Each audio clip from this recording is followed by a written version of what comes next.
से मैं अभी 10 सालों से बीएसएल में जॉब कर रहा हूँ और मेरी हॉबी सर गाना सुनना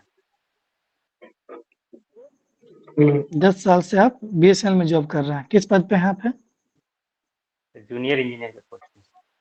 जूनियर इंजीनियर के पद पे हैं। इससे पहले आपने 68 69 दिया था या 67 68 दिया था? 67 दिया था सर। 68 भी दिया था। 68 नहीं दिया था सर। 67 में कहाँ गलती रह गई? क्या दिक्कत हो गया? मेंस आपने लिखा था? ये सर 67 में मीन्स लिखा था सर, लेकिन उसमें सिलेक्शन नहीं होता है। इंटरव्यू आपने दिया था?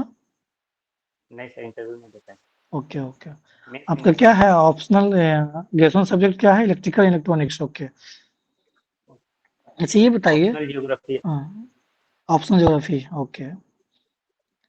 बिहार का कुछ महत्वपूर्ण न्यूज़ बताइए, जो आपने इधर 1 महीने में पढ़ा हो। सर बिहार में तो हाल फिलहाल में सर बाढ़ चर्चा का विषय बना हुआ है सर। गंडक ओके, नदी और कोसी नदी के कारण जो भी सर, और आज के न्यूज में था सर, आज और कल के न्यूज में सर उनको जो सहायता दी जा रही है सर उनके बारे में है सर। और जो भी हुँ, बाढ़ और बाढ़ आया हुआ है सर, उसके लिए कॉम्पेंसेशन दिया जाना है सर। ठीक है इसके लिए सर माननीय मुख्यमंत्री, और आज और सर बताइए? आज के न्यूज में था सर, निर्यात केंद्र बिहार में 1400 निर्यात केंद्र खोले जाएंगे सर, कि ठीक है। छोटे उद्यमी सर उसमें अपना। अच्छा ये बताइए, एक तो और मान लो smart water smart treat, prepaid meter से लेकर। स्मार्ट प्रीपेड मीटर, ये जब हम लोग बात करते हैं, जैसे बाढ़ जब आ रहा है तो हम लोग बहुत सारे ट्रीटी करते हैं। कुछ ट्रीटी का नाम याद है जो नेपाल के साथ, पाकिस्तान के साथ तो एक इंडस वाटर ट्रीटी होता है। बाकी नेपाल के साथ हमने कौन-कौन से ट्रीटी किया है? कुछ याद है? सर कोसी नदी से रिलेटेड है सर, एग्जैक्ट याद नहीं आ रहा है वर्ष किस वर्ष में हुआ था सर, लेकिन कोसी से रिलेटेड एक सर संधि है सर नेपाल के साथ। और है? और कोई ट्रीटी है? जो ईरान की न्यूक्लियर डील से सर संबंधित है। अमेरिका के सर साथ हुई थी सर, आप ईरान के श्योर साथ, हैं? और 5 कंट्री अलग। आप श्योर ये हैं? Sir, sorry sir, Abraham accord sir, sorry sir, माफी चाहता हूँ सर, अब्राहम अकॉर्ड यूएई और इजराइल के बीच में हुआ था सर समझौता, सर दोनों के रिश्ते नॉर्मलाइज करने के लिए। 2 ही कंट्री थी कि कोई और भी कंट्री थी? सर जहाँ तक मैं रिकॉल कर पा रहा हूँ सर, 2 कंट्री थे, एक और शायद 2 ही थे कंट्री अमेरिका थी। या फिर। अमेरिका थी, ओके। 3 कंट्री थी, अमेरिका भी थी। इससे पहले इज़राइल और कभी एग्रीमेंट किया हो उस मिडल ईस्ट कंट्री में, मिडल ईस्ट एरिया में शांति के लिए? सर बाकी देशों के साथ उन्होंने राजनयिक संबंध बहाल करने के लिए सर समझौता हुआ है सर। आपको नहीं लगता है कि मिडल ईस्ट जो है, जो एरिया है, वो पूर्ण रूप से विवादित क्षेत्र पिछले 1 साल में बन चुका है? जिस तरह से कुछ समय से, जैसे कतर हो, सऊदी अरब हो, इज़राइल हो, लेबनान भी एक हद तक विकास की ओर बढ़ रहा था। लेकिन जब से युद्ध शुरू हुआ है, तब से पूर्ण रूप से वो क्षेत्र फिर से वही जो हम लोग मध्य शताब्दी की बात करते हैं, उसी रीजन में, उसी सोच हुई के क्षेत्र में हम लोग घुस प्रवेश कर चुके हैं। कैसे देखते हैं आप इसको? सर मेरा वही मानना है कि इसका शिया, सर, सुन्नी, हाँ, बताइए? धर्म को लेकर के या ईसाई धर्म को लेकर के, हाँ, बताइए? सर मैं जहाँ तक सर समझता हूँ, ये सर एक्चुअली वर्चस्व की लड़ाई है सर, जो एक तरफ एक गुट का नेतृत्व ईरान करता है और दूसरे गुट का नेतृत्व सऊदी अरबिया करता है सर। दोनों को सर मुस्लिम वर्ल्ड में सर सुपरमेसी इस्टेब्लिश करने के लिए सर एक होड़ है सर, वो एक टकराहट का सर कारण बनता है। और सर एक तरफ इजराइल है सर, जो एक पूरे सर मिडिल ईस्ट में एकमात्र यहूदी कंट्री है सर। कौन-कौन और इसमें, और कौन-कौन संगठन है? सॉरी सर, किसमें? इस लड़ाई में और कोई इनडायरेक्ट रूप से, अप्रत्यक्ष रूप से अन्य संगठन हैं जो कि सपोर्ट कर रहे हैं या विरोध में हैं? कौन-कौन से हैं? कुछ सर बताइए, एग्ज़ाम्पल दीजिए। हुँ, ईरान से समर्थित गुट हैं सर, जैसे प्रोक्सी उसको ग्रुप मान सकते हैं सर, जैसे हिजबुल्ला है सर लेबनान में। यमन में सर ओके। हुती संगठन है सर। हुँ, सर ये और अप्रत्यक्ष रूप से सर। और कोई है? सॉरी सर, मुझे दो ही ओके, लोगों को sir recall. Okay, okay. Sujeet sir?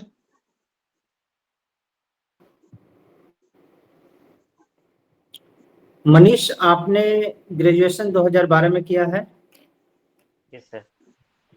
तब से आप बेरोजगार हैं। नहीं सर, उसके बाद 2013 में मेरा चयन बीएसएनएल में हो गया सर, और तब से मैं अभी बीएसएनएल में ही काम कर रहा हूँ। क्या था वहाँ पे आपका कार्यदायित्व? जूनियर इंजीनियर के पोस्ट पे हूँ सर। तो अपने वर्क प्रोफाइल के बारे में कुछ एक्सप्लेन कीजिए। सर मेरा काम है सर, मैं एफआरटी टीम में भी फिलहाल पोस्टेड हूँ सर, जो होता है फॉल्ट रिस्टोरेशन टीम। जो भी सर ऑप्टिकल केबल बिछाए गए हैं सर, अगर कहीं फॉल्ट आता है तो हम लोग को जाके सर उसको रिस्टोर करना रहता है सर। Broadband connectivity.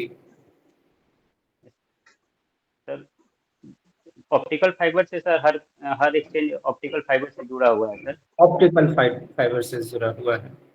तो आइए, आपको लगता है कि आपका एक्सपीरियंस जो है बिहार सरकार में बिहार एडमिनिस्ट्रेशन को मदद करेगी? Yes sir. कैसे करेगी, थोड़ा एक्सप्लेन कीजिए। सर बिहार सरकार के बहुत सारे प्रोजेक्ट सर बीएसएनएल के मदद से चल रहे हैं सर। हम्म, जैसे कि बिस्वान प्रोजेक्ट हो गया sir, Bihar state wide area network. Sir वो हम्म, बीएसएनएल के साथ ही सर चल रहा है, सहयोग से सर। दूसरा सर, अभी 112 नंबर का जो डायल आया हुआ है सर, वो भी कनेक्शन सर बीएसएनएल ही प्रोवाइड की हुई है सर। और भी बहुत सारे सर लास्ट माइल कनेक्टिविटी जो होता है सर, वो बिहार सरकार के लिए सर बीएसएनएल प्रोवाइड कर रही है ये तो बीएसएनएल सर। की उपलब्धि है। आपका एक्सपीरियंस कैसे बिहार सरकार को? तो सर मैं लगता हूँ सर, मैं उन प्रोजेक्ट को सर मॉनिटरिंग अच्छे से कर सकता हूँ सर, और साथ में अगर कनेक्टिविटी बढ़ानी हुई सर, या फिर प्रिवेंटिव एक्शन कुछ लेना हुआ सर, तो सर मैं वो नॉलेज मेरे काम में आ सकता है सर। अच्छा, मनीष, आपने 2 इंटरव्यू और 3 मेंस भी लिखा है। आप इसे सकारात्मक की तरह ले रहे हैं या नकारात्मकता की तरफ? सर मेरे लिए सकारात्मक सकारात्मक है सर, क्योंकि हो कैसे? सकता है मेरा फाइनल सिलेक्शन नहीं हुआ, लेकिन सर मुझे सीखने के लिए काफी कुछ मिला सर। क्या सीखा आपने? 2 इंटरव्यू में कहाँ कमियां रह गई थी? आपने क्या एनालाइज किया? सर मैं मुझे लगा कि सर मेंस में थोड़े कम मार्क्स रह जा रहे हैं सर। कभी कभी सर डाटा डीआई में कुछ गलत हो जाते हैं सर, जिसके कारण सर मेरा सिलेक्शन नहीं हो पा रहा है। तो तो और डीआई को बेटर करने के लिए आपने क्या स्टेप लिए? सर मैंने प्रैक्टिस शुरू किया सर करने के लिए उसको। प्रैक्टिस शुरू किया। ठीक है, आपका ऑप्शनल ज्योग्राफी है। बिहार का ज्योग्राफी जो है बिहार के आर्थिक विकास में सहायक है, कैसे? सर बिहार के पास जो भी रिसोर्स है सर, ह्यूमन रिसोर्स हो गया या नेचुरल रिसोर्स हो गया सर, यही इसकी शक्ति है सर। अगर ह्यूमन इसको रिसोर्स समझ में आता है कि लगभग 11-12 करोड़ की आबादी है, तो ह्यूमन रिसोर्स है। लेकिन ये आबादी और रिसोर्स में क्या, कैसे डिफरेंशिएट करेंगे इसको, क्योंकि सर सारी ह्यूमन आबादी जब तो स्किल्ड है नहीं। हाँ हाँ, बोले ह्यूमन बोलिए। जो भी ह्यूमन है सर, और जो सर एक सर बड़ा तबका जो बिहार का है सर, अभी यंग है सर, जिसको कह सकते हैं सर डेमोग्राफिक डिविडेंड सर, हम लोग बिहार से ले सकते हैं सर। अगर इसको स्किल्ड कर दिया जाए सर, तो ये हमारे लिए सर ह्यूमन रिसोर्स हो जाएगा। और किसी भी देश या राज्य की आर्थिक तरक्की में sir human resource, skilled human workforce का सर बहुत बड़ा योगदान होता है सर। और इसका एग्जाम्पल हम लोग सर साउथ ईस्ट कंट्री में देख चुके हैं सर, कैसे वियतनाम या फिर थाईलैंड जैसे देशों ने सर डेमोग्राफिक डिविडेंड के दम पे सर विकास के उच्च पैमाने को सर हासिल किया। गुड। ये ह्यूमन रिसोर्स तो आपने एक्सप्लेन किया। नेचुरल रिसोर्स क्या क्या है हमारे पास? सर नेचुरल रिसोर्स में हमारे पास सर वाटर हो गए, फर्टाइल सोइल है, और सर वन है सर फॉरेस्ट सर। फॉरेस्ट है। फॉरेस्ट कैसे सहायक है आर्थिक विकास में? Sir forest based sir industry sir लग सकती है सर बिहार में।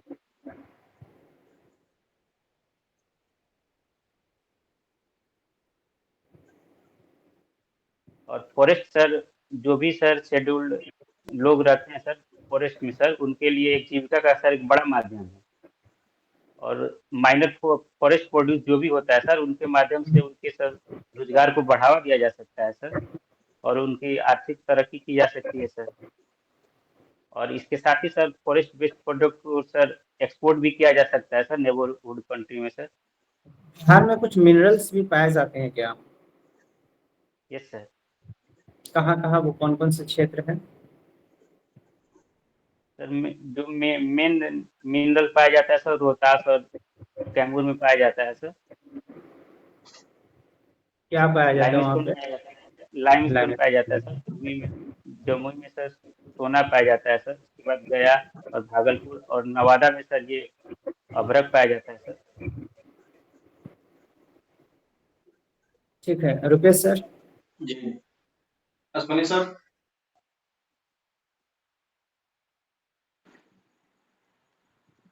मनीष जी, आप मुझे यस सर। इलेक्ट्रोमैग्नेटिक वेव के बारे में बता सकते हैं, वो क्या होता है?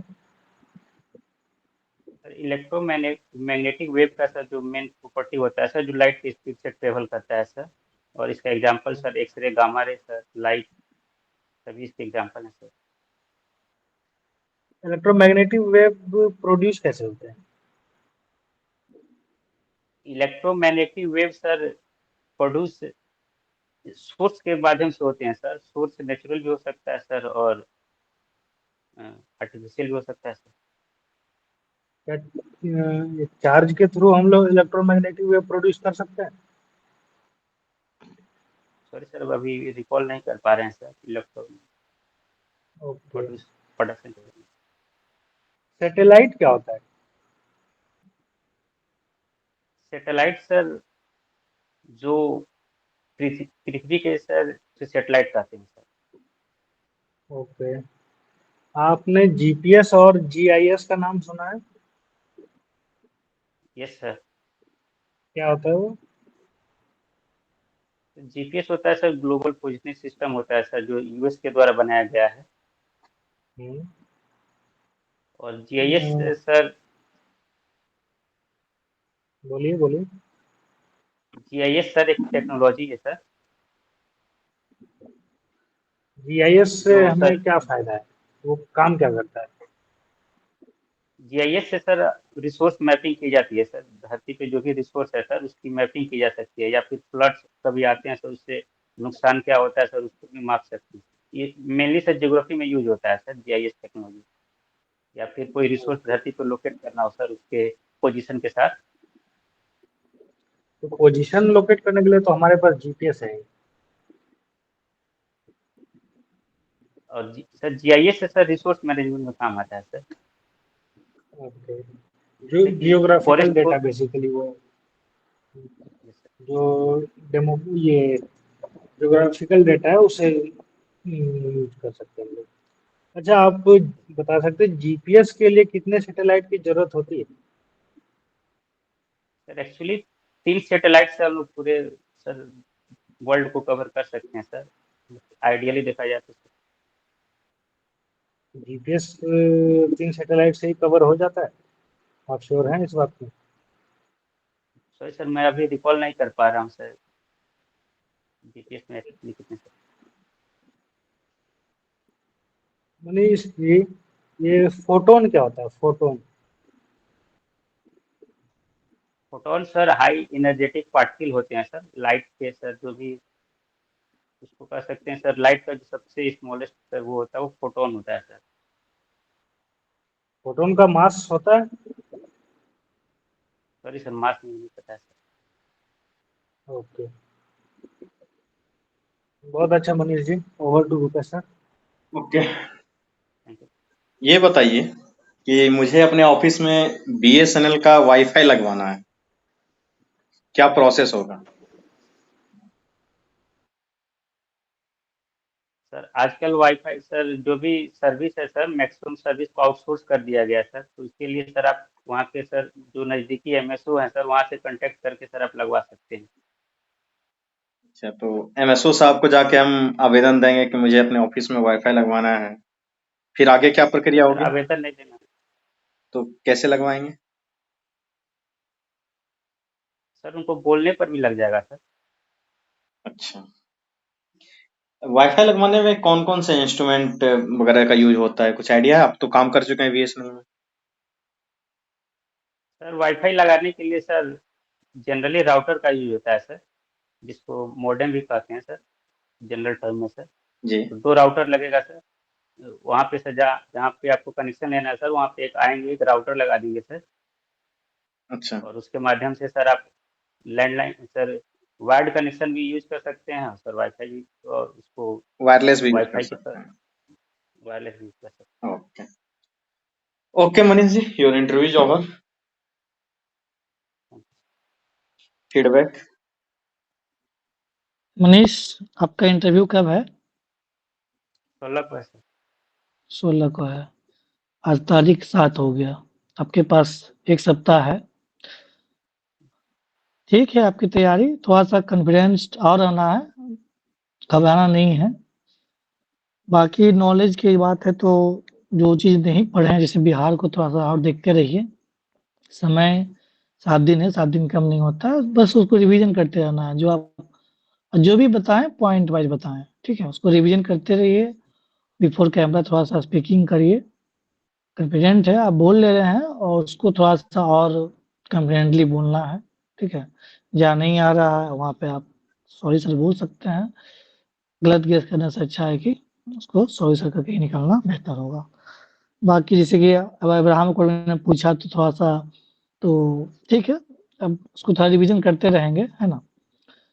बाकी टेक्निकल अश्विनी सर ने पूछा नहीं, तो ओवरऑल ठीक है, अच्छी तैयारी है, प्रैक्टिस करते रहिए, ठीक है? और थोड़ा-सा चेहरे पे इतनी गंभीरता की ज़रूरत नहीं है, हल्का स्माइल, जहाँ पे मान लिए देखिए, जब प्रश्न पूछा जा रहा है और नहीं आ रहा है तो समझ में आता है, लेकिन जहाँ पे ये सर को सॉरी कहना है, तो हल्का स्माइल कर दीजिए। जहाँ पे आपको लग रहा है कि थोड़ा-सा गंभीर टॉपिक लेस गंभीर टॉपिक है, तो वहाँ पे हल्का-सा चेहरे को बाकी ओवरऑल ठीक है, all the best. Thank you sir. Manish, जैसा कि कैप्टन सर ने कहा कि थोड़ा सा स्माइल रखना है अपने फेस पे, ठीक है? थोड़ा सा दबाव होता है कि आपने बहुत प्रयास किया है, 3 मेंस लिखा, 2 इंटरव्यू, तो एक अंदर से रहता है कि इस बार क्या होगा, पर अच्छा होगा, ठीक है? बस थोड़ा सा कॉन्फिडेंट रहना है, वहाँ पे स्माइल रखना है और उलझना नहीं है। जैसे अब्राहम अकॉर्ड, अगर आपको यहाँ तो उस टॉपिक को वहीं पे किल कर देना है। ये भी एक सॉरी बोलना भी एक आर्ट है, तो उसमें फंसना नहीं है। फिर वो दूसरा टॉपिक देंगे जो आपके पसंद का होगा, फिर उस पर चर्चा होगी, ठीक है?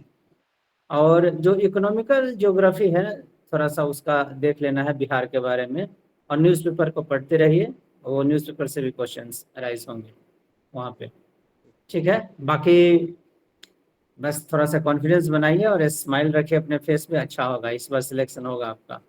रुपेश सर। बिल्कुल, बिल्कुल सुरेश सर जी ने जो कहा, मैं उनके बातों से बिल्कुल एग्री करता हूँ। और सेम बातें मैं रिपीट करूंगा मनीष, कि चीजें ठीक हैं। आप लगभग लगभग जो पिछला इंटरव्यू आपने दिया था और अभी आप दे रहे हैं, उससे काफी इम्प्रूव किए हैं आपने, ठीक है? तो इन्हीं चीजों को कंटिन्यू रखना है। बाद बाकी स्माइल कीजिए और आराम से इंटरव्यू दीजिए, बहुत टेंशन नहीं लेना है, दबाव में नहीं आना है बिल्कुल भी। ये दिखना भी नहीं चाहिए हम लोगों को आप दबाव में आ रहे हैं, ठीक है? बाद बाकी बहुत बेहतरीन है। जो भी समय आपके पास है उसको आप इम्प्रूव करने का प्रयास कीजिए। और जो डिपार्टमेंट वगैरह के बारे में पूछे, जैसे बीएसएनएल में आपने काम किया है, वो भी 10-12 साल तक आप काम कर चुके हैं वहाँ पे, ठीक है? तो ये उम्मीद किया जाता है कि आप अपने डिपार्टमेंट के बारे में जानते हो, ठीक है? तो उसके बारे में थोड़ा सा जब क्वेश्चन आए तो बढ़ चढ़ के बताने का प्रयास कीजिए, ताकि इंटरव्यू में तो एक चीजें खुलती है, उसी से फिर बात निकलती है, बात दूर तक जाती है। तो अगर आपके डिपार्टमेंट से ही 5, 7, 8 मिनट खींचा गया इंटरव्यू, तो आपके फेवर में हो जाएगा, समझ गए? तो इन्हीं सब चीजों को आप गेस करने का प्रयास कीजिए, और बेहतरीन है। ऑल द बेस्ट हम लोगों की तरफ से, काफी शुभकामनाएं, ढेर सारी शुभकामनाएं आपको। Thank you, good luck. Yes sir.